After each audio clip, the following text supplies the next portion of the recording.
그야말로 인민을 착취하고 억압하는 시스템 이상도 이하도 아닙니다. 이건 정말 인류 역사상 최악의 악마적인 조폭 집단이에요. 그래서 이 공무원 생활을 하면서도 이렇게 이 중국 공산당을 이제 관찰을 하다가 제가 마침 이제 파면을 당하고 나서 이 공자학원 이걸 추방을 하기 위한 이제 시민운동을 제가 시작을 했습니다.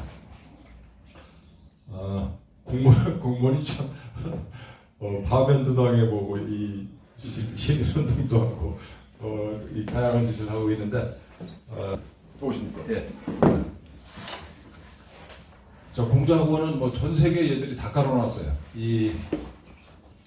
전 세계 500개 이상이고 제일 많은 나라가 미국이죠. 119개씩이나 됐었는데 작년에 뭐 반 이상 미국 국민들이 이 정책을 눈치채가지고 반 이상 줄어서 이제 현재 55개. 두 번째 많은 나라가 영국. 세 번째 많은 나라가 우리입니다. 세 번째. 이 우리를 조금 더 자세히 들여다보면 이제 한 개는 저 강남에 그 학원 형태로 운영을 하고 있고 사단법인 법률적으로는 22개가 대학에 있는데 그 강남에 있는 그게 세계 최초의 공자학원이에요. 그리고 아시아에서 우리나라의 이 공자학원이 제일 많이 있습니다. 이게 뭘 뜻하냐 하면 중국 공산당이 우리 대한민국을 얼마나 그 애착을 가지고 이것들이 관리를 하려고 그러는지를 보여주는 증거죠. 공자학원 한마디로 말씀드리면 중국 공산당이 공자를 내세워서 세계적인 철학자로 알려져 있으니까 공자를 내세워서 공산주의, 특히 모택동 사상을 전파하고 중국의 부정적인 면은 다 가리고 긍정적인 이 면만 부각시켜서 전 세계 젊은이들을 세뇌시키려는 선전 첩보 공작기관이고 근로적으로 통일 전선 공작의 거점입니다. 이걸 거점으로 해서 별짓을 다 하고 있어요, 이것들이. 여기서 우리 뭐 다 선배님들이시지만 우리가 이 공산당을 사실은 잘 몰라요. 그런데 이 공산당은 있잖아요. 아까 말씀드린 것처럼 이 평등사회, 공산사회를 내건 엘리트 조폭들의 지배 체제 다름 아닙니다. 이거. 그 정체를 우리가 모르죠. 그러다 보니까 이것들이 독재를 해야 되고 독재는 반드시 부패하잖아요. 인류 역사상 볼 수 없는 독재 체제고 가장 썩어 문드러진 체제입니다. 이 중국 공산당이. 이걸 억지로 유지하는 체제예요. 온갖 문제점에도 불구하고. 그러다 보니까 얘네들이 대내적으로는 목표가 공산당 일당 독재 체제를 영원히 계속하는 거. 이게 목표예요. 이걸 잘 들여다봐야 된다. 그러니까 얘들은 민주주의를 할 수가 없어요. 민주주의 하면 어떻게 되겠습니까? 얘들이 공산당이 전부 다 숙청되고 책임을 져야 돼요. 그동안 저지른 범죄에 대해서. 얘들은 필사적으로 이 일당 독재 체제를 계속 끌고 갈 수밖에 없죠. 두 번째로는 그 공산주의라는 것 자체가 자본주의를 타도 대상으로 전제로 하는 사상 체계잖아요. 첫째 그렇고 두 번째는 이 약점이 워낙 많은 시스템이라 이 공산주의라는 게 주변에 자유민주주의 국가가 존재한다는 것 자체가 체제에 대한 위협이에요. 이걸 한번 잘 생각을 해보십시오. 이 한반도로 좁혀서 얘기하자면은 우리는 북한이랑 공존하고 싶어도 북한은 우리랑 공존할 수 불가능한 거죠, 그게. 여러분이 김정은 집단이라고 한번 생각을 해보십시오. 이 지구상에 단 두 나라만 있어요. 남한과 북한. 근데 이 북한은 국민들을 잘 먹이지도 못하는 나라인데 독재를 해. 그것도 3대에 걸쳐서. 근데 이 번창하는 자유민주국 국가가 국경을 맞대고 있어요. 평화 공존이 가능하겠습니까? 불가능하죠. 원천적으로. 그래서 공산주의와의 공존은 불가능합니다. 이거. 왜냐하면 공산주의가 우리 그 자유민주주의 국가의 존재 자체를 견디지 못해요. 그리고 세 번째로는 이제 이 중국이 이게 심각한 게 중화민족주의. 이걸 2500년 이상 이거를 키워왔잖아요, 얘들이. 중화민족이 전 세계를 지배해야 된다. 라고 하는 이런, 국수주의, 실효뽕에 절어가지고, 이것 때문에 더욱더 공격적인 형태를 보이죠. 중국 공산당이. 전 세계를 상대로. 대단히 공격적이고 침략적입니다. 그래서 이 중국 공산당은 실제로 세계 재패를 목표로 하고 있어요. 이게 우리가 아니, 어떻게 그럴 수 있냐. 도저히 이해할 수 없는 건데 얘들이 실제 생각이 이렇습니다. 계속 말씀드리겠습니다만 이거 2017년도에 이 텐센트라고 하는 우리나라로 치면 이제 네이버급의 그 IT 기업인데 여기서 그 인공지능 채팅 프로그램을 만들었어요. 그 베이비큐인데 이 베이비큐한테 이제 오픈하는 날 그 오퍼레이터가 물어봤어요. 야, 공산당 만세부터 시작을 했어요. 그랬더니 이 베이비큐가 야 어떻게 그렇게 썩어 문드러지고 그 무능한 집단을 만세라고 부르냐. 아주 생뚱맞은 대답을 했어요. 그리고 굉장히 당황했겠죠. 그리고 오퍼레이터가 그 다음에 시진핑 집권 이후니까 너의 중국몽은 뭐냐 이렇게 정색을 하고 물어봤더니만 나 중국으로 이민 가는 거야. 세 번째, 야 좀 공산당에서 좀 좋은 말 좀 해다오. 나는 공산당이 싫다. 이게 인공지능이 답변한 거예요. 인공지능은 답변을 만들어내는 게 아니라 이 빅데이터를 걸러가지고 거기서 만들어낸 결론을 얘기하는 거예요. 인공지능. 그러니까 이게 중국인들의 본심이에요. 이민 가고 싶다 미국으로. 중국 공산당은 무능하고 부패하고 공산당이 싫다. 중국 사람들의 저변에 깔린 생각이죠. 이 해프닝이 있고 나서 이제 베이비큐는 없어졌습니다. 이날 이벤트를 하고 이게 공산주의죠. 그렇기 때문에 공산당은 있잖아요. 부단히 이 내부적으로는 그 인민을 탄압하고 외부적으로는 그 자본주의 내지는 자유주의 국가를 침략해서 무너뜨리려는 공작을 태생적으로 할 수밖에 없어요. 이게 공산주의예요. 그래서 공산주의와의 공존을 얘기하는 것들은 둘 중에 하나죠. 첫째는 정말 무식하거나 둘째는 간첩이에요. 볼 것도 없습니다. 공산주의와의 이 공존은 불가능해요. 공산주의 자체 문제 때문에. 그래서 이게 중국 공산당의 이제 세계 정세 인식이에요. 여기 나오는 거는 제3자가 얘기한 게 아니라 중국 공산당 고위층이 얘기하는 거예요. 미국과 전쟁은 불가피하다. 이게 얘네들의 이 마음속에 깊이 뿌리박혀 있는 진심이죠. 시진핑을 비롯해서 중국 공산당 고위층이 다 이렇게 생각해요. 필연적으로 미국이랑 전쟁할 수밖에 없다. 이건 뭐 인간의 의지로 어떻게 할 수 있는 게 아니냐. 이게 반드시 전쟁을 할 수밖에 없다는 게 얘들 생각이에요. 그리고 그 전쟁이 멀지 않고 임박했다라는 거죠. 그 다음에 이걸 전쟁을 하고 나면 중화세기가 온다. 그리고 저 유명한 투키디데스의 함정. 기존에 패권 국가가 있고 신흥 패권 국가가 있으면 둘 사이에 전쟁이 불가피하다라고 하는 세계 정치학의 고전, 명제. 이걸 얘들이 모를 리가 있겠어요? 자, 기존에 패권국 미국이 있어. 근데 중국 입장에서 우리가 계속 커야 돼. 미국을 무너뜨려야죠. 아까 말씀드린 내용입니다. 그래서 얘네들이 그럼 어떻게 이 미국을 무너뜨릴 것이냐. 초한전을 해야 된다라는 게 얘들이 내린 결론이에요. 초한전은 뭐 항우와 유방의 전쟁이 아니고 한계를 초월한 전쟁, 한계가 없는 전쟁을 해야 된다. 이거는 그 99년도에 그 해방군 문예 출판사에서 나온 이 책 제목이기도 한데 차오리ang 왕샹수 이 당시 인민해방군 도의 장성 두 사람이 집대성한 책입니다. 이게 이 내용은 공산주의 역사가 이게 이 1917년부터 이제 러시아 혁명 성공으로부터 따지면 100년이 넘잖아요. 그 세계 각국의 공산주의 운동사를 통해서 배운 온갖 교훈 플러스 중국 이 손자병법이 언제 나왔습니까? 2500년 전에 나왔어요. 그러니까 2500년 동안 쌓여온 이 중국의 온갖 그 전략 전술 이걸 다 믹스해서 집대성한 책이 이제 초한전인 거죠. 초한전의 개념이 살벌한 게 이 전쟁 모든 분야가 다 전쟁터예요. 삶의 모든 영역이. 그리고 언제나 전쟁을 우리는 하는 중이다. 그리고 이 전사, 군인과 민간인이 따로 있는 게 아니고 온 국민이 다 전사다. 이게 이제 이 초한전의 개념이죠. 그리고 합법, 불법, 비합법 가리지 않고 쓸 수 있는 모든 수단을 쓴다. 예를 들면 펜타닐이라고 하는 아주 이 극랄한 성격의 그런 그 마약을 중국 공산당이 몰래 이게 미국에 수출을 해가지고 대량 수출을 해가지고 미국 젊은이들 중에 오염시킨다. 실제로 이게 하고 있는 거고 트럼프가 몇 번 공개적으로 경고를 했죠. 이게 이제 초한전의 일환인 거예요. 그 최근에 문제가 된 그 뭐 저우이고 주옥파를 비롯한 뭐 이거 중국 여성들의 이런저런 미인계 다 이 초한전의 일환인 겁니다.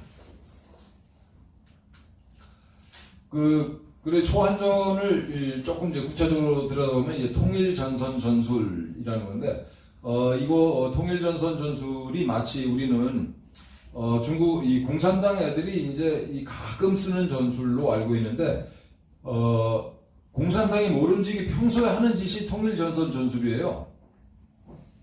통일전선 전술의 내용은 뭐냐면 주적을 제외한 나머지 모든 세력을 규합을 해서 주적을 공격한다라는 게 통일전선 전술입니다. 아주 심플합니다, 이거. 이거 우파들도 본받아야 될 이 아주 중요한 전술인 거죠. 주적을 무너뜨리기 위해서 주적에 반대하는 이견이 있지만 나머지 세력들을 다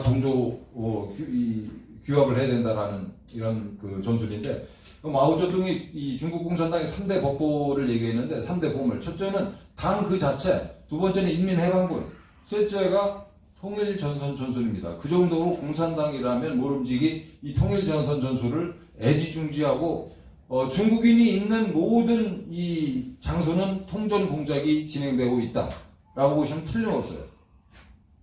이따가 이 구체적인 사례를 한번 보겠습니다.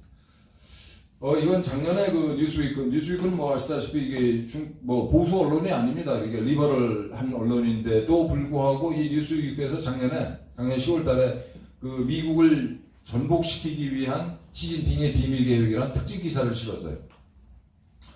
중요한 기사죠. 왜 중요하냐면은 미국의 이 보수 진보를 막론하고 미국 사회가 중국을 어떻게 바라보고 있는가를 상징적으로 보여주는 기사예요.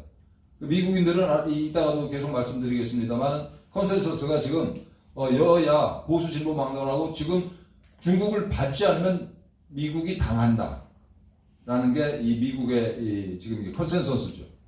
그리고 아까 이 중국의 컨센서스는 뭡니까? 미국을 어떻게든지 엎어야 된다라는 거고, 이 둘이 그야말로 서로 마주보고 달리는 폭주 기관차죠. 전쟁은 불가피하다 이렇게 보고 있습니다. 피할 수 있는 유일한 방법은 있어요. 중국 공산당의 그 장천민파가 이 쿠데타를 일으켜가지고 시진핑을 제거해버리고 시진핑이 저질렀던 그 반미적인 여러 정책들을 후퇴시키고 그야말로 질서 있게 퇴각하면 전쟁을 미루거나 좀 피할 수가 있겠죠. 그거 말고는 전쟁은 임박해 있다라는 게 제 생각입니다, 실은. 이 기사를 이제 이 에포크 타임즈가 번역을 해서 실었는데, 이 내용은 이겁니다. 이 중국의 통일전선 조직이 600개가 미국에서 암약을 하고 있다. 정치 외교뿐만 아니라 중국과 관련된 모든 조직이, 아까 말씀드렸죠. 중국인이 이 관련된 모든 조직이 통전 조직이에요.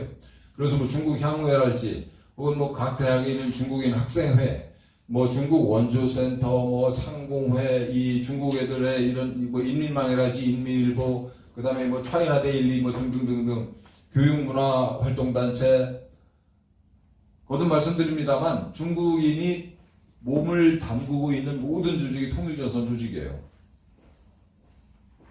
공작은 물론이죠.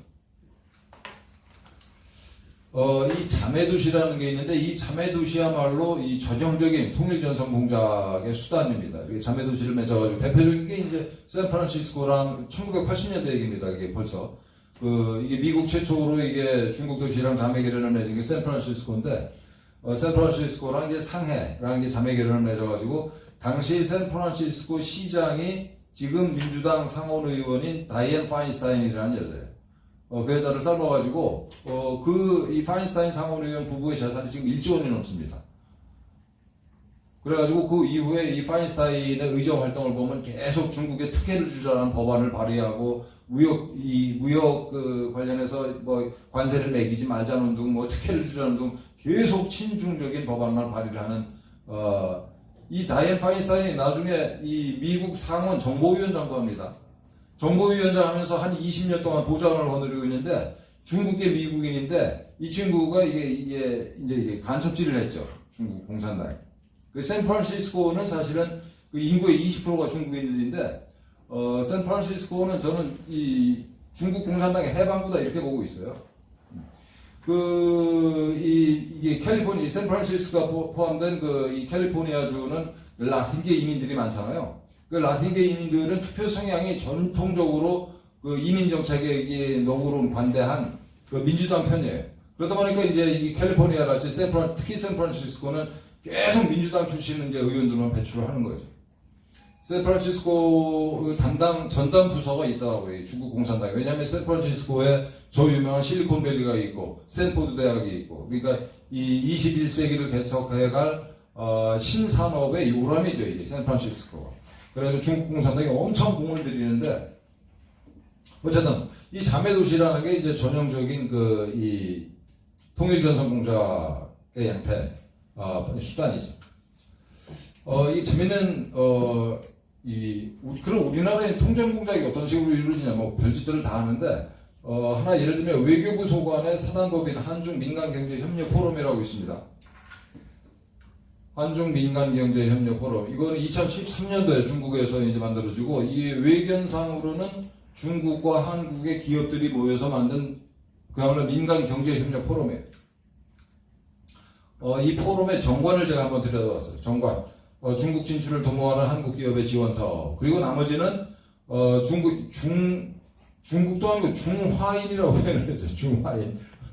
중화인의 국내 투자를 어떻게 도와줄까 하는 사업들을 한다고. 특히 중요한 게 한국 내 차이나타운 설립 지원 사업을 하고 있죠. 여기서. 외교부 소속의 사단법인이 한중 민간경제협력 포럼이 차이나타운 건설 지원 사업을 목적으로 하고 있습니다. 다음에 이 CJ라는 그룹을 우리가 눈여겨볼 필요가 있어요. CJ는 CGV라고 하는 극장 체인이랄지, 뭐 식품, CJ 제일자단이죠. 물류, CJ 대한통운 등등이 CJ 소속의 거의 모든 기업들의 매출액의 20% 이상이 중국에서 발생해요. 이건 뭘 뜻하냐면은 CJ 그룹은 중국 공산당의 부탁을 가장한 지령을 거절할 수가 없는 회사예요. CJ 그룹 자체가. CJ 소속의 이제 이 케이블 방송이 뭔지 혹시 아십니까? 중화TV죠, 중화TV는 물론이고, TVN이라고 있어요. TV. 예. TVN이 이 CJ 그룹 건데, TVN에서 계속, 친중적인 드라마가 나와요. 보면. 굉장히 위험한 기업이죠. 자, 그런데 있잖아요. 포천시의 차이나타운 문제가 됐다가 쑥 들어갔죠. 왜냐하면 시장이 얘기했어요. 이게 우리는 차이나타운 안 한다. 시장이 공개적으로 얘기했습니다. 근데 그럼 그 포천에 차이나타운 없어졌나? 하면 그게 아니고, 여기 보시면은 아까 말씀드린 중국 공산당의 통일전선 공작 조직인 한중 민간경제협력 포럼이랑 CJ 자회사가 뭘 만들어요? 스마트팜 빌리지. 자그마치 25만 제곱미터, 8만 평 정도 규모로 이걸 만듭니다. 포천이라고 하는 군사 전략적으로 중요한 요충지에 이런 첨단 IT 시설이 들어가는 거예요. 그 배후에는 중국 공산당 명령을 들어야만 하는 CJ그룹이 있고, 또 하나는 통전조직 한중민간경제협력 포럼이 있고. 포천에 이 차이나타운이 없어졌습니까? 더욱더 살벌한 형태로 건설되는 거죠. 그러니까 이런 식으로 애들이 들어오고 있어요. 또 뭐 인민일보 같이 인민망이 어떤 식으로 이제 그 나라에서 공작을 하는 건 이번에 그 주옥파 조 의보의 이제 행적을 통해서 이게 다 드러났고, 그 다음에 해외 언론도 다 매수를 해요. 그 대표적으로 이제 중국 공산당에 매수된 언론이 소위 이 미국의 메인스트림 미디어입니다. CNN, 뉴욕타임스, 워싱턴 포스트, ABC, NBC, 블룸버그 통신 다 중국 공산당에 그야말로 코가 꿰어 있는 집단이에요. 그 걔들이 어떤 식으로 이거 언론인들이 뭐가 아쉬워서 중국 공산당의 말을 듣는 이런 그 꼭두가시가 됐을까? 이 언론사들 뒤에는 이게 모기업들이 다 있는데, 모기업들이 다 중국에서 비즈니스를 합니다. 네. 그래가지고 이들 그 미국의 소위 메인스트림 미디어가 다 이게 친중 그 기사라고 할 수도 없는 기사들을 이렇게 줄기차게 싣고 있죠. 지난 대선 과정에서는 근거 없이 트럼프를 비난했고, 이런 그 메인스트림 미디어가 아주 단적인 예를 들면 CNN 같은 경우에는 그 우한 폐렴을 다루는데 중국 정부가 참 우한 폐렴 핸들링을 잘하고 있다. 근데 트럼프는 형편없다. 이런 기사를 줄기차게 내보냈어요. 그 배후에는 돈이 있죠. 그리고 영화, 연예, 게임 산업 다 이 중국 공산당이 장악을 했습니다. 요즘에 이 헐리우드에서 나온 영화들 보면은 중국인이 영웅으로 등장하는 장면이 많아요. 최고의 순간에 인류가 위기에 처했을 때 이 중국의 예를 들면 중국의 우주센터가 이렇게 도와줘가지고 뭐 해성 충돌을 막는달지 뭐 이런 장면들이 많습니다. 이게 이 헐리우드 영화사가 다 중국 공산당 눈치를 보고 있어요. 왜냐하면 헐리우드 영화의 이 제작을 하면은 그 매출액의 반을 중국에서 거두는 지금 구조예요. 우리 이 세계 영화 시장 구조가.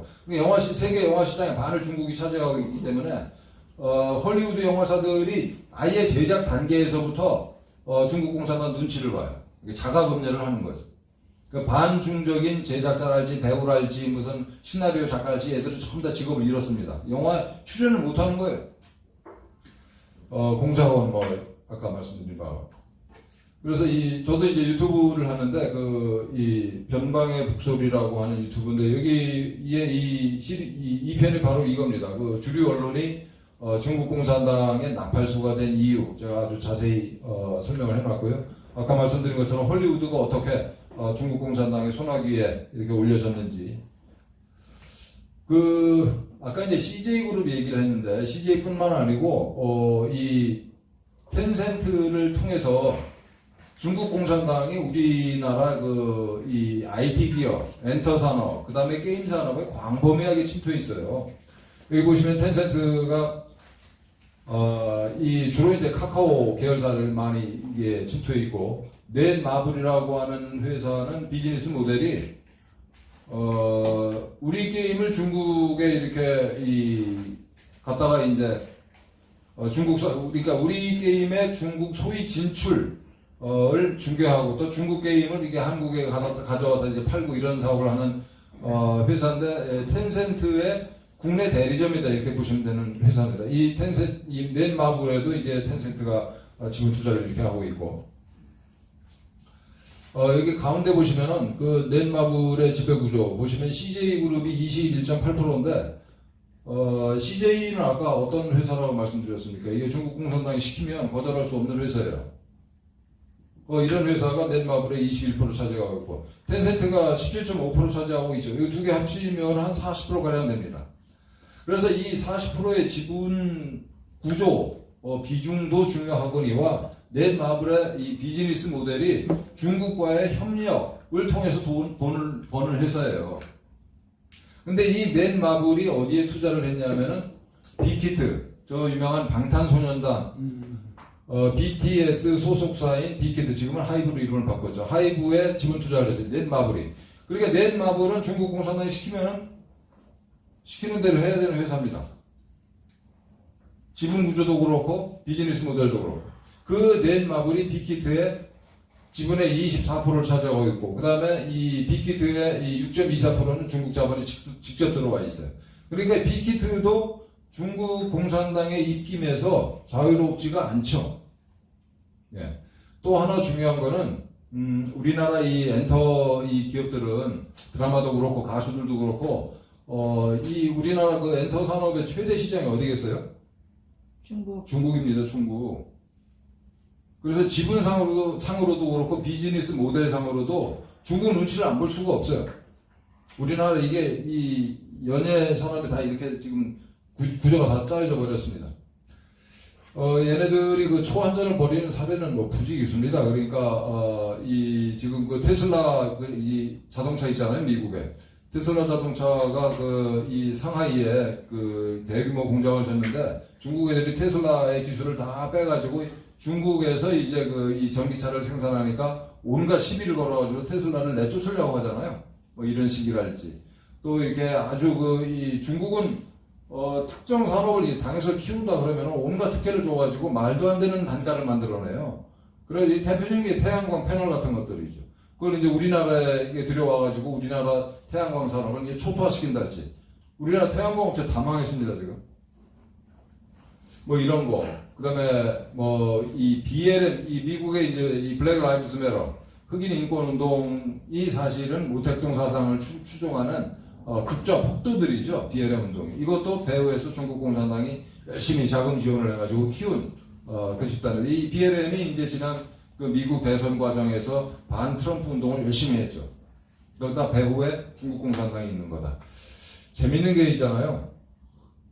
작년 6월 달에 방탄소년단이랑 가수 B라고 아십니까? 우리 선배님들? 가수 B, 뭐 현아 이런 우리나라 연예인들이 6월달에 일제히 BLM 지지 선언을 했어요. 좀 이상하지 않아요? 우리나라 연예인들은 다 기획사의 통제하에 있는데 말 한마디 잘못했다가 연예인으로서 생명이 끝나는 많은 경우가 있어가지고 발언 하나하나를 무지하게 신중하게 합니다. 이게 우리나라 연예인들. 그런데 우리나라 연예인들이 일제히 그것도 6월달, 작년 6월달에 BLM을 지지한다라고 선언을 했어요. 방탄소년단은 게다가 100만 불을 기부를 했어요. BLM에. 이 방탄소년단이 팬들이 전 세계에 깔려 있는데 팬들이 돈을 모아가지고 그 이튿날 100만 달러를 만들어서 또 이 BLM에 이 기부를 했습니다. 여러분 이게 우연의 일치일까요? 가수 B와 현아, 뭐 방탄소년단 등등이 그것도 시기적으로 6월달에 집중적으로 BLM을 지지하는 선언을 냈다. 어떻게 보십니까? 중국 공산당이 시킨 거죠. 이 정도예요, 여러분. 중국 공산당의 영향력이라는 게.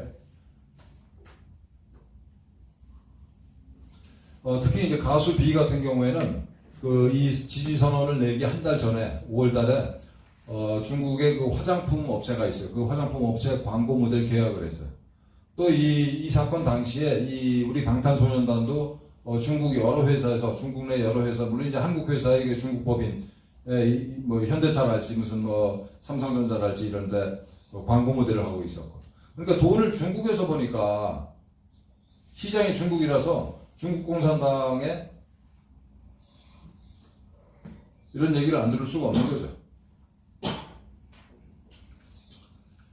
전 세계를 해킹하는 걸 뭐 여기 계신 분들이 다 잘 아실 테고 얘네들은 중국산 서버랄지 뭐 노트북 뭐 핸드폰 이런 걸 거기다가 이제 도청 장치랄지 뭐 소프트웨어를 싣는 건 물론이고 심지어는 얘네들이 만드는 그 전기 다리미, 전기 주전자, CCTV 이런 데까지 이 해킹칩을 다 심어요.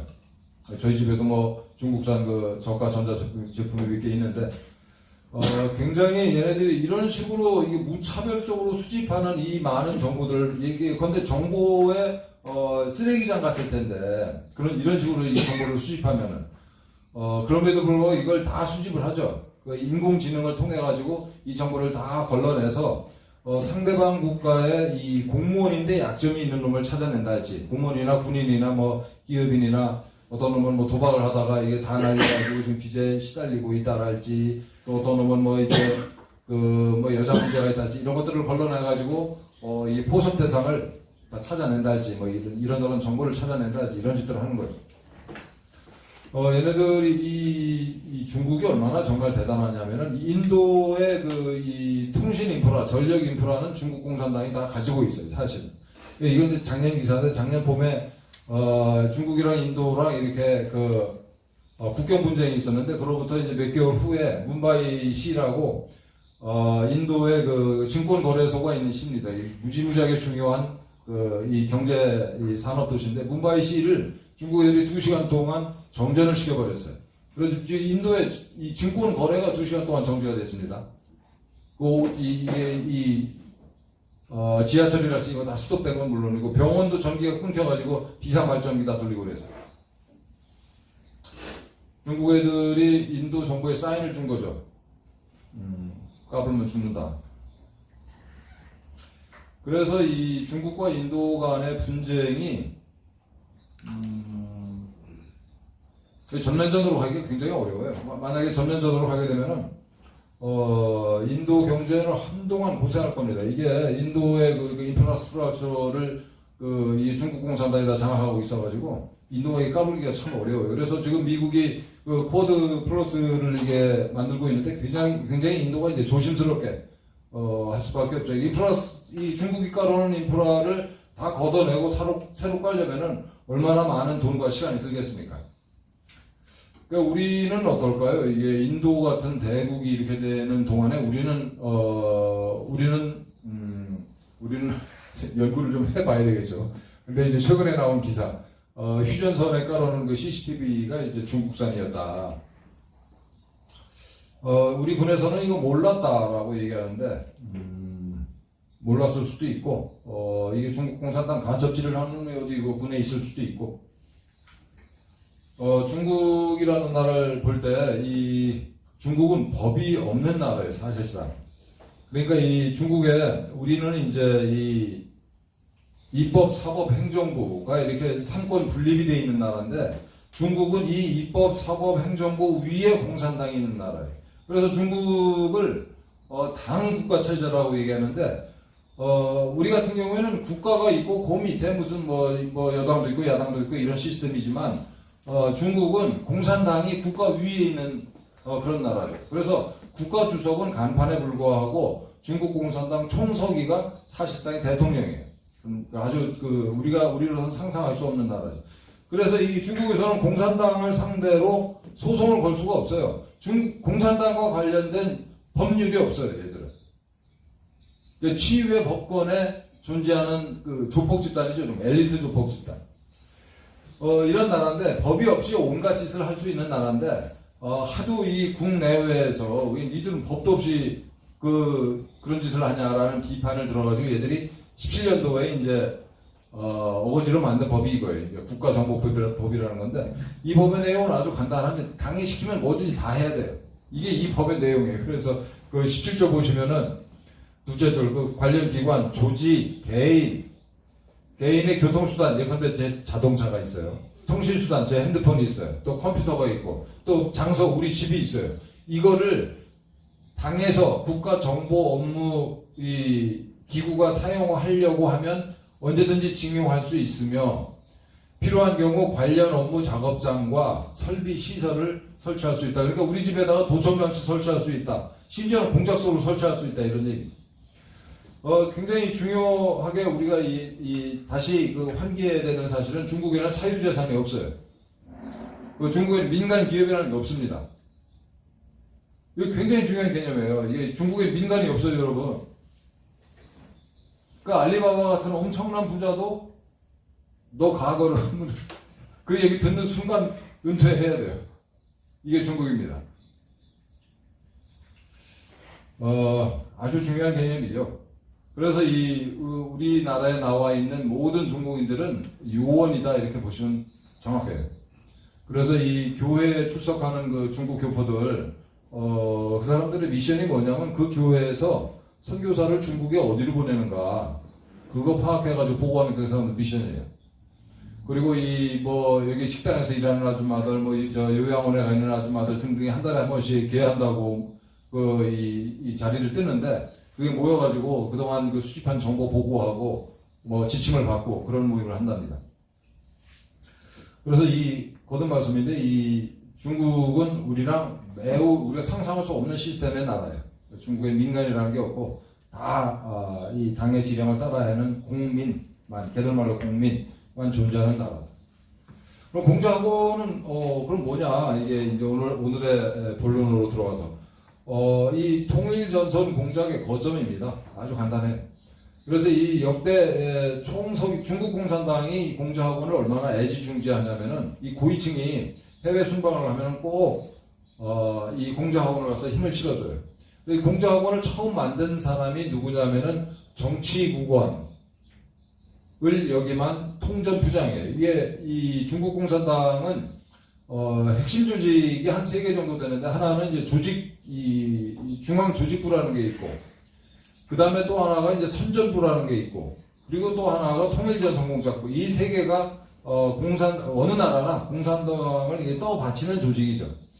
김여정이도 이제 북한에서 이 보직이 왔다 갔다 하는데 둘 사이에서 왔다 갔다 하죠. 하나는 선전부 부부장 또 하나는 조직부 부부장 플러스 통전부 이 3개가 이제 이 공산당을 떠받치는 핵심 기둥인데 통전부 부장 출신이 유엔둥이라는 사람이 이제 설립을 했습니다.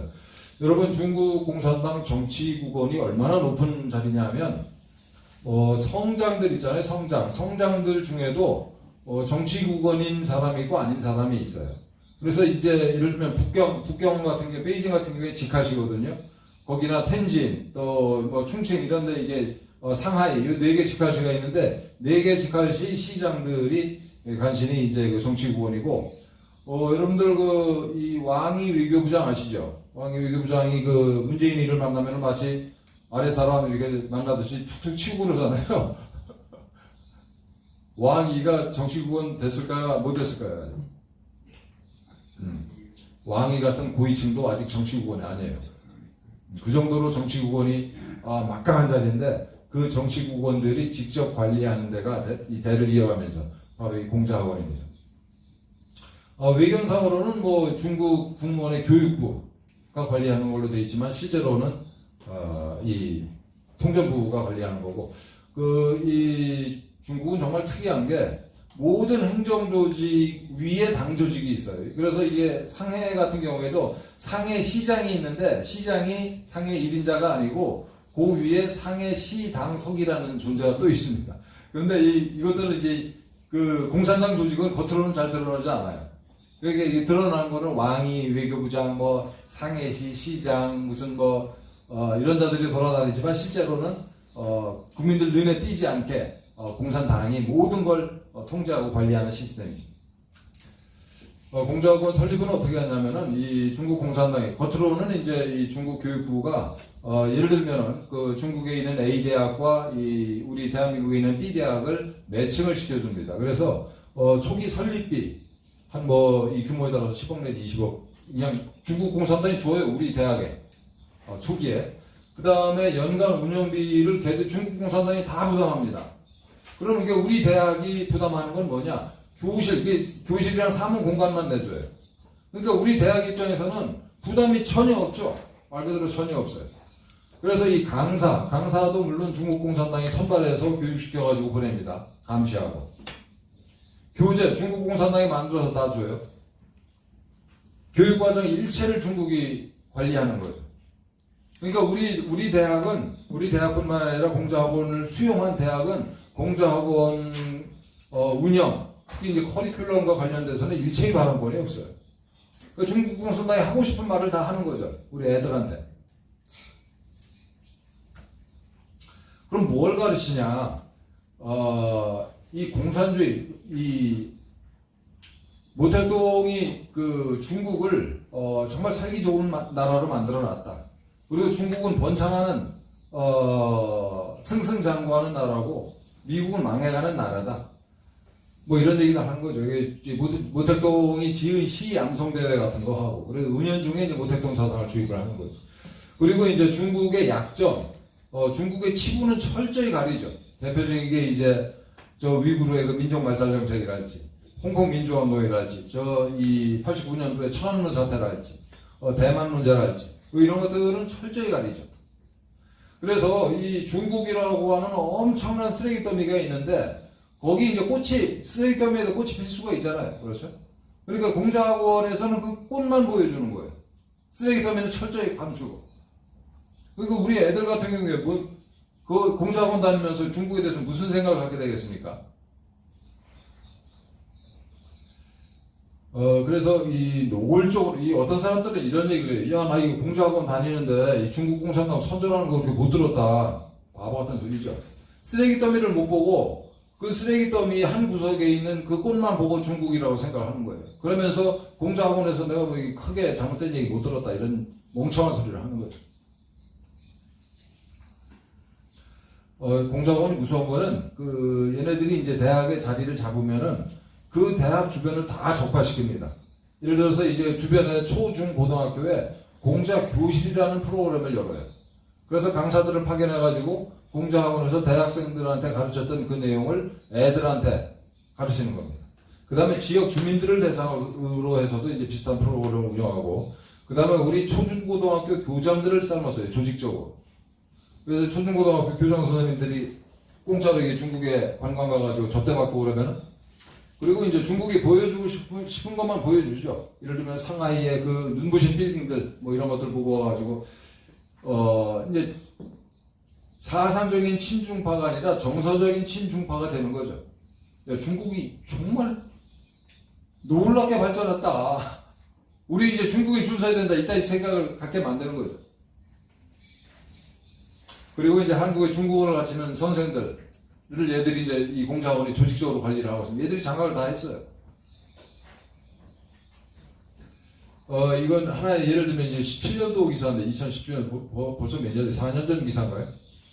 대구 계명대 이 공자학원인데 여기서 주변에 41개 중고등학교랑 이렇게 계약을 맺었어요. 무시무시하지. 지역에 거점을 하나 만들어 놓고 그 일대를 전부 다 이 빨갛게 물들이는 겁니다. 아까 말씀드린 그 이 중국어 교사들 이 협회가 있는데 이 협회가 이 공자학원이랑 긴밀하게 교류를 하면서 간첩들을 양성을 하고 있어요. 이 중에 아까도 말씀드린 것처럼 간첩질을 우리가 한다고 했을 때 간첩이 이제 그 사상에 동조해서 정말 신념에 입각한 간첩도 있지만 대부분은 돈 때문에 간첩이 되기도 하고 또 정서적으로 이 간첩이 되기도 하고 뭐 여자 때문에 간첩이 되기도 하고 다양한 경로가 있지 않습니까? 굉장히 제가 이제 이 사람들 이 한국 중국어 교사회 이 사람들을 아직 만나지 못했는데 이분들한테 연락을 해가지고 공개적인 대화를 한번 해보려고 그래요. 그러니까 우리가 공자학원에 대해서 우리는 이렇게 보는데 선생님들 생각은 어떠신가 이거를 공개적으로 한번 질문을 하려고 합니다. 놀라운 거는 얘네들이 이 대학에 공자학원을 설립하는데 그치지 않고 우리 중고등학교에 직접 컨택을 해가지고 이따 짓을 하고 있어요. 얘네들이 이 중고등학교에 이런 식으로 직접 접근할 수 있는 경로는 아까 말씀드린 초중고등학교 교장단 연수를 통해서 이 초중고등학교 교장 선생님들을 불러다가 접대해가지고 말이 통하는 사람들한테 별도로 이렇게 컨택을 하는 거죠. 교장 선생님 내 학교 이거 만듭시다. 그럼 공짜로 여행도 했겠다. 중국의 발전상도 받겠다. 접대도 찐하게 받았겠다. 거기다가 또 하나의 명분이 있는데 우리 아이들을 다른 학교에서는 하지 않는 국제교육을 진짜 이 고품질의 국제화 교육을 할 수 있겠다. 중국 애들 직접 불러다가 이런 생각을 우리 교장 선생님들이 하지 열심히 하는 애들을 위해서 열심히 하는 교장 선생님들이 좋게 표현합니다. 다행히 이제 이 공자학원의 미래는 대단히 어둡습니다. 이 중국 애들이 기고만장해가지고 이 통전 공작을 하려면 굉장히 이 자세를 낮추고 우리 편을 많이 만들어야 되는데 얘네들이 기고만장했는데 한번 생각을 해보세요. 이게 얘네들이 지금 창당 100년이거든요.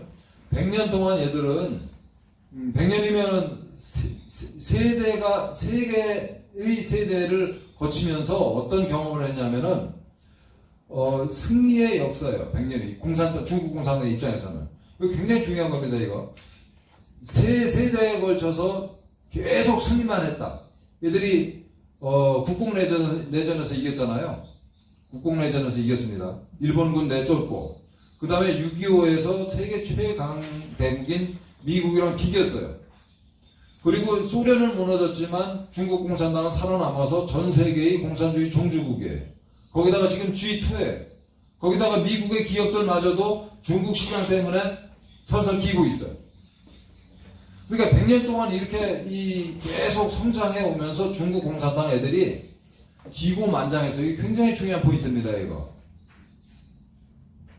누가 우리를 막으랴. 그러니까 그래가지고 이제 전랑 외교라는 걸 해요. 이게 전랑 외교는 이제 울프 워리어 늑대같이 싸우는 전사가 되자라는 외교 말도 안 되는 얘기죠. 외교를 이 늑대같이 싸우면서 하자라는 얘기인데 이거를 시진핑이가 직접 얘기를 했습니다. 전랑 외교를 해라라고 지시를 했어요. 전 세계 외교관들한테 미친 짓을 한 거죠. 이게 국뽕에 빠져가지고. 그래서 전 세계가 다 적이 돼버렸어요. 미국, 일본, 호주, 동남아, 인도, 이슬람권이 이 위구르 민족 1000만 명의 이 위구르인들을 대상으로 얘네들이 진짜 민족 말살 정책을 펼치고 있어요. 여자들한테는 그냥 그 위구르 자식을 임신하면 낙태를 시켜버리고 위구르 결혼하지 않은 여자들은 억지로 한족이랑 결혼시키고 그 다음에 애들까지도 심지어는 장기 적출, 뇌사 상태를 만들어서 장기 적출을 하고 이런 만행이 이슬람 세계에 다 알려져가지고 이슬람이 전부 다 중국의 적이 돼버렸죠. 인도는 이게 전통적인 적이 돼버렸고 전통적인 적이고 국경 문제. 이 여러분 이게 러시아는 어떻겠습니까? 러시아 중국의 적일까요, 친구일까요? 바이든이 이 쓸데없이 이 트럼프 대통령이랑 러시아를 엮어가지고 트럼프를 공격을 많이 했잖아요. 그래가지고 바이든이 쓸데없이 이제 러시아를 공격을 하고 있는데, 그래서 러시아가 이제 최근에 친중 노선을 걷는 것처럼 보이지만 러시아야말로 중국 공산당의 멸망을 오매불만 기다리는 나라예요. 왜냐하면은 러시아는 국력이 확 줄어들어가지고 미국의 뭐 텍사스 정도의 국력밖에 안 돼요. 지금 국력이 작고, 그다음에 인구가 한 1억 4천 됩니다. 이게 이 중국의 뭐 10분의 1이고, 그다음에 그 인구가 다 유럽 쪽에 몰려 살고, 극동 지방은 사실은 비어 있어요. 그 비어 있는 그 극동을 중국인들이 야금야금 침투해가고 있습니다. 그래서 러시아는 이 극동 지방을 중국 놈들한테 뺏길 것 같다라는 두려움에 지금 사로잡혀 있어요. 그래서 러시아도 중국의 적입니다. 그래서 전 세계에서 중국은 진짜 자기를 뺀 나머지를 다 적으로 만들었어요. 그런데 재미있는 거는 얘네들이 기고만장해가지고 굉장히 위험한 상황인데, 기고만장해가지고 계속 전선을 확대해 나가고 있는 거예요. 삽질을 계속하고. 미국이 이제 바이든이 집권하면서 걱정을 많이 했었는데, 이따가도 말씀드리겠습니다만 미국 사회 전체가 컨센서스가 이거예요. 지금 이게 중국을 밟지 않으면은 미국이 당한다. 바이든이 친중할 수 있는 여지가 거의 없어요. 이 전라외교 시진핑이 시킨 건데, 이런 한심한 발언을, 이게 작년 5월달 기사입니다. 이거 환95 글로벌 타임즈라고 그래가지고 중국 공산당의 이제 그 영어 매체인데, 거기 편집장이 이렇게 얘기했어요. 호주는 항상 시끄럽다. 그래서 중국의 신발 밑에 붙은 씻던 껌처럼 느껴진다. 이거 공개적으로 한 발언입니다. 가끔 돌을 찾아서 문질러줘야 된다라고 호주 사람들한테 얘기를 했어요. 지금 중국 공산당 지도부가 얼마나 망상에 빠져 있는가, 국뽕에 절어 있는가를 적나라하게 보여주는 기사죠. 그 다음에 이 호주 주대, 이 중국 대사놈도 이런 얘기를 했어요. 호주의 소고기 와인을 중국이 수입해서 니들이 먹고 사는데, 게다가 중국에서 관광객 보내주지, 유학생 보내주지, 아니 중국 와서 니들 어떻게 살 건데? 덤빌래? 라고 얘기했어요. 대사가. 이게 전랑외교예요. 이거는 이게 금년 3월 기사인데, 프랑스의 전략연구재단 소속의 연구위원한테 미친 하이에나다, 어린 불량배다, 뭐 이런 얘기를 프랑스 주재 중국 대사가 했어요. 겁대가리를 완전히 상실한 거죠. 얘네들이 이성을 완전히 상실했어요. 또 이거는 이 슬로바키아라는 나라의 이제 이 중앙 유럽 아시아 연구소 소장한테 이 슬로바키아 공자학원 원장이라는 놈이 이메일을 2번 보내가지고, 너 밤에 잠이 오냐? 밤길 조심해. 라는 이메일을 보냈어요. 자, 이게 여기서 그치는 게 아니고, 아까 말씀드린 것처럼 시진핑의 지침이에요. 전람 외교를 해라. 외교만 이런 식으로 하는 게 아니죠. 모든 짓을 이렇게 해요. 이게 대표적인 게 저 남중국해의 이 영유권을 주장할 수 없는 환초를 점령해가지고 거기다 시멘트 들이붓고 이거 우리 땅이다. 그리고 이거 전부 다 우리 바다야라는 깡패 짓을 하고 있잖아요. 그리고 대만을 상대로 언제든지 쳐들어와서 점령하겠다 이런 얘기를 공언을 하고, 이런 얘기를 계속 중국인들한테 하고 있어요. 근데 여러분 있잖아요. 관성이라는 게 있잖아요. 관성은 이게 물질만 관성이 있는 게 아니고, 한 사회나 심지어 개인, 국가도 관성이 있습니다. 이게 국가가 지금 아까 말씀드린 것처럼 중국 공산당 창당 이래 100년 동안 승리의 역사를 쭉 달려왔고, 지금 중국이 세계 최고를 향해서 달려가고 있어요. 걔들 머릿속에. 이 관성을 어떻게 이걸 돌릴 수 있겠습니까? 못 돌려요. 제가 보기에. 이 관성을 돌리려면은 시진핑을 죽여 없애야 돼요. 그런 특이한 사태 아니고서는 이 관성대로 달려가다가 미국이랑 전쟁할 것이다. 곧. 이게 제가 이제 국제정세를 보는 시각입니다. 아까도 말씀드린 것처럼 미국인들은 전부 다 돌아섰어요. 중국에 대해서 적대적인 그 의견을 가진 사람들이 67%, 긍정적인 생각을 가진 사람들은 뭐 11%에 불과하고 20%는 뭐 중립. 여야 막론하고 이제 이 중국이 심각한 문제가 있는 나라다. 컨센서스가 이루어져 있고. 캐나다 역시 마찬가지입니다. 위구르 그 민족 말살 정책에 대해서 결의안을 냈고, 만약에 이게 위구르 인권 문제가 개선되지 않으면은 베이징 올림픽 2022년 베이징 올림픽 이 보이콧해야 된다라는 결의안을 냈어요. 정말 제가 굉장히 놀란 거는 이 조선 군바사 사태인데 바로 이제 3월 달에 있었던 일입니다. 요게 2번 방송하고 우리 그 시민들이 들고 일어나가지고 2번 방송하고 문을 내렸어요. 문을 닫았죠 이게. 이 조선 군바사는 일각에서 오해하고 있듯이 예를 들어서 중국산 먹거리를 갖다 놨다 할지 무슨 이 중국 풍 옷을 입은 애들이 등장했다 할지 이게 문제가 아니고 이거는 철저하게 여기 등장하는 모든 소품들, 스토리 라인, 대사 이 모든 게 철저하게 중국의 입맛에 맞추어서 제작된 방송입니다. 이거 한두 장면이 문제가 된 게 아니고 드라마 자체가 정말 문제가 많은 이게 작품이에요. 이걸 만든 그 박계옥인가 하는 그 친구가 간첩이라고 저는 보고 있어요. 근데 그 친구가 만든 다른 작품이 아까 말씀드린 CJ의 자회사 TVN에서 방송 예정이 되지. 이런 식입니다. 어쨌든 이거를 우리가 2번 방송하고 문을 닫게 만들었다는 건 정말 가뭄 속에 한 줄기 비다. 저는 이렇게 생각을 하죠. 이 여론조사를 보면 우리 한국인들이 80% 이상이 이 중국이 위험한 나라다라고 생각을 하고 있어요. 정말 천만다행이죠. 그래서 잊어버릴까봐 말씀드리면 이게 중국 공산당은 여야를 막론하고 다 포섭을 합니다. 이게 그래서 우리나라도 그 민주당은 물론이고 이쪽 국민의힘 당도 중국 공산당 간첩이 많을 것이다. 이렇게 확신해요. 가장 단적인 예를 들자면 김두관 의원 같은 경우 민주당의 김두관 같은 경우에는 그 재산이 얼마 되지도 않는 사람이 아들은 영국에 학비 비싼 영국에 5년 동안 그 유학을 보냈는데 그 자금 출처가 불분명하고 더 심각한 거는 그 딸내미가 인민대학을 다녔어요. 인민대학 졸업하고 나서 중국은행이라는 은행이 있습니다. 그 중국은행 서울지점에 취직을 했어요.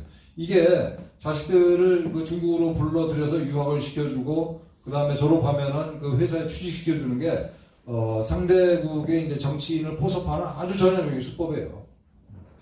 그래서 이제 김두관이는 무슨 바이러스 연구소를 그 양산으로 유치하겠다는 얘기 꺼냈다가 욕 직사회도 막 이제 접었는데 그 사람 또 이제 문제가 있다고 생각을 하고 송영길 같은 경우에는 이런 법안을 냈었죠. 이게 우리 영주권을 가진 사람들한테 이제 지방선거 투표권을 주잖아요, 우리나라가. 그 사람들한테 정당에 가입할 수 있는 권한을 주자라고 법안을 냈어요. 정당 가입 권한을 주자. 이거 얼마나 무서운 얘기냐면은 지금은 이제 그 투표권을 가진 이 영주권자들이 한 13만 명 정도 되는데 이게 이 민주당 생각대로라면 그리고 일부 이게 김무성 같은 경우에는 그 조선족 이민을 대거 받아들여야 된다. 이거 공언했던 놈입니다. 김무성이가. 어쨌든 이런 친중파들 생각대로 되면 이 투표권을 가진 외국인들이 예를 들어서 한 50만 명 된다. 빠른 시일 내에. 근데 이 50만 명이 정당에 가입할 수 있다. 대한민국 그냥 넘어갑니다, 여러분. 그 국민의힘 같은 경우에 이 중요한 이 투표를 하면 투표를 하는 사람들 숫자가 얼마나 될 것 같아요? 국민의힘 당원 중에 실제로 투표에 참여하는 사람들, 당내 선거랄지 이런 거예요. 몇 명쯤일 거라고 생각하십니까? 10만 명? 예, 10만 명밖에 안 돼요. 10만 명입니다. 예. 저쪽에 민주당은 그보다 많아서 한 30만 명 잡고. 그러면은 그 조선족이 25만 명씩 두 당의 당원으로 가입한다. 이걸 가능하게 하자고 얘기한 놈이 송영길이에요. 지금 민주당 대표. 그 다음에 김경진이라는 의원은 또 뭔 얘기를 했냐면 한국에서 대학을 졸업하면 또는 대학원 졸업하면 국적을 쉽게 주자. 이 두 개를 한번 결합을 시켜보세요. 어떻게 되겠나?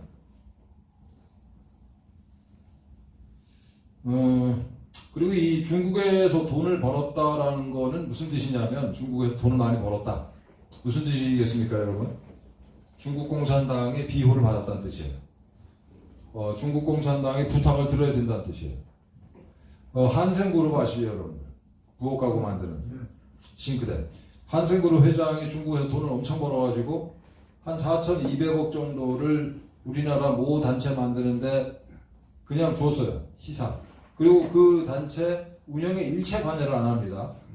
4,200억. 그거 가지고 만든 게 뭔지 아세요? 여시제요. 여시제입니다. 여시제.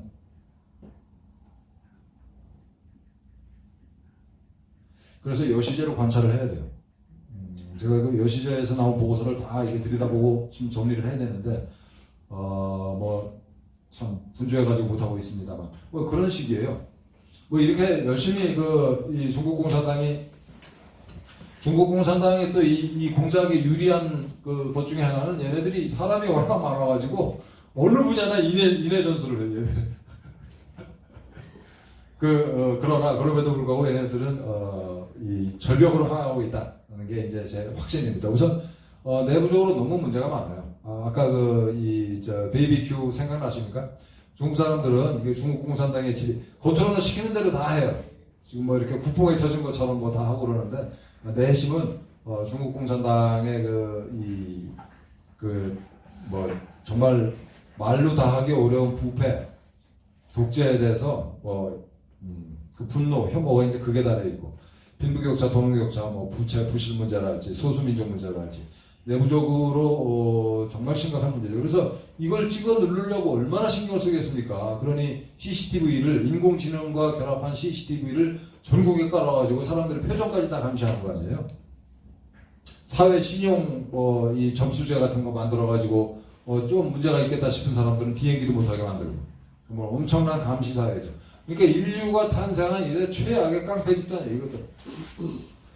자, 이런 문제가 있어가지고 내부적으로 굉장히 취약하다. 거기다가 그동안 이제 이 중국을 오늘날까지 키워온 게 사실은 미국이잖아요. 미국을 자기네 나라를 비롯한 전 세계에 이제 시장을 제공을 해줬죠. 그 다음에 그 자본 투자를 중국 본토에 엄청 해가지고 거기를 중국을 세계 시장으로 만들어줬는데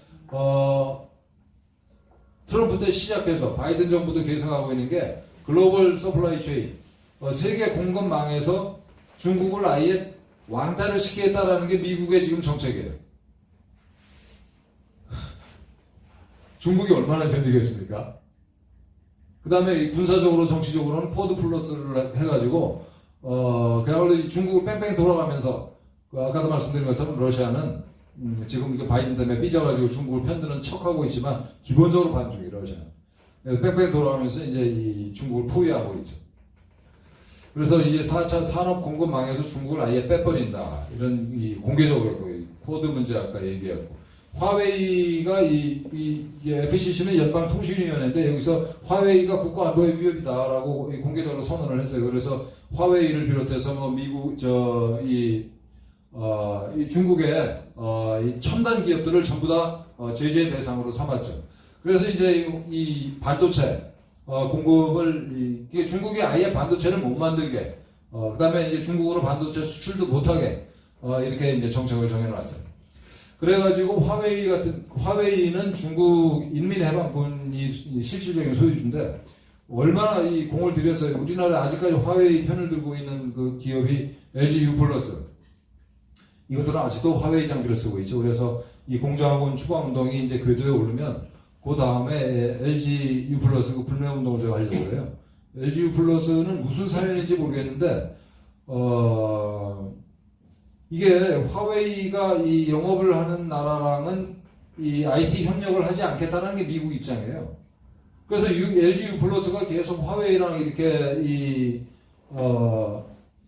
사업을 같이 하면은 세계적으로 재편되고 있는 이 국제 경제, 기술 경제 시스템에서 우리가 왕따가 될 수가 있습니다. 이거 정말 LG U+는 정말 역적질을 하고 있는 거예요, 지금.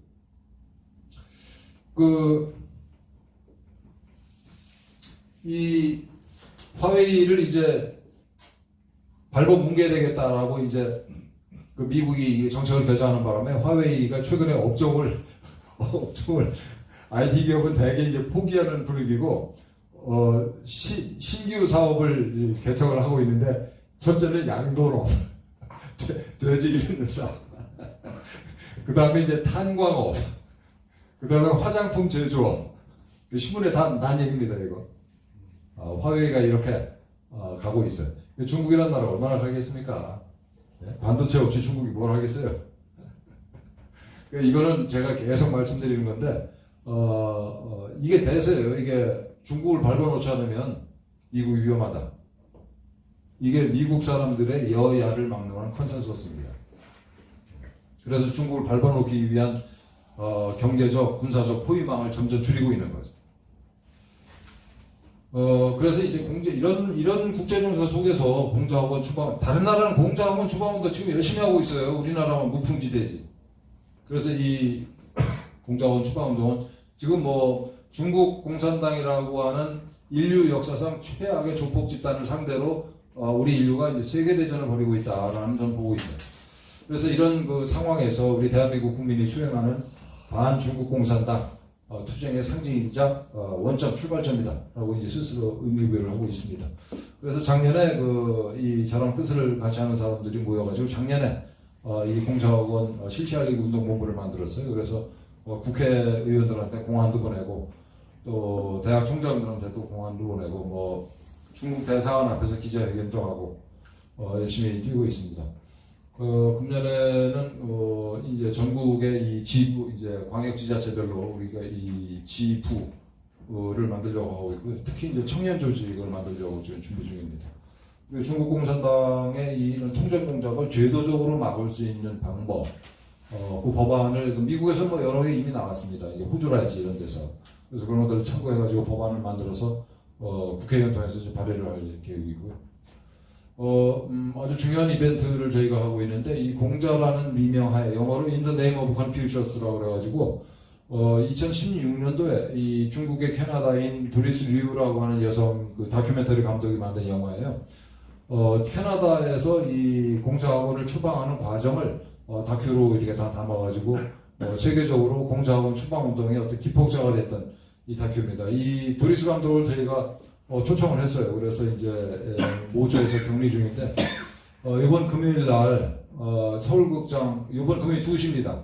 서울극장에서 한국 초연을 하려고 그래요. 그래서 여기 계신 분들 좀 꼭 좀 와주시면 좋겠습니다. 부탁을 드리겠습니다. 이번 금요일 날 2시 이 상영을 시작으로 해서 전국으로 저희가 이제 순회하면서 이 상영회를 열 계획이에요. 심지어는 제주도까지 합니다, 우리가.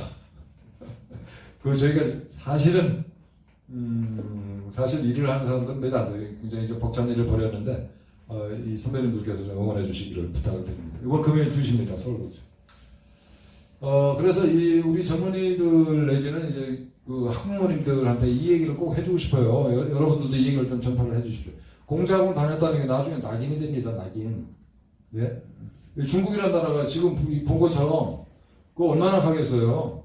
중국과 아무리 잘해도 중국이랑 비즈니스 할 수 있는 기회 자체가 줄어들어요. 왜냐면 중국이라는 나라 자체가 허물어지기 때문에. 그러면 이제 중국이랑 비즈니스 하면서 돈을 벌 수 있는 그 기회가 뭐가 있겠습니까? 중국 공산당 간첩질하는 것만 뭐가 있겠어요? 그래서 이게 낙인, 불도장이 찍히는 거다, 이게. 지금 빨리 탈출하기를 이 자리를 빌려서 우리 공자학원 다니는 학생들이나 학부모님들한테 강력하게 권합니다. 그렇습니다. 예, 거듭 말씀드리는데 오늘 드릴 말씀들을 좀 자세히 제가 이렇게 편을 나눠가지고 다 이게 제 유튜브에 올렸어요. 예, 하늘이 반드시 중국 공산당을 무너뜨릴 거다. 박상우의 문명개화 TV에서 최근에 여름도 안 됐는데 중국의 온갖 기상이변이 지금 벌어지고 있잖아요. 하늘이 중국 공산당을 무너뜨릴 거다 곧 이렇게 생각합니다. 마치겠습니다. 고맙습니다.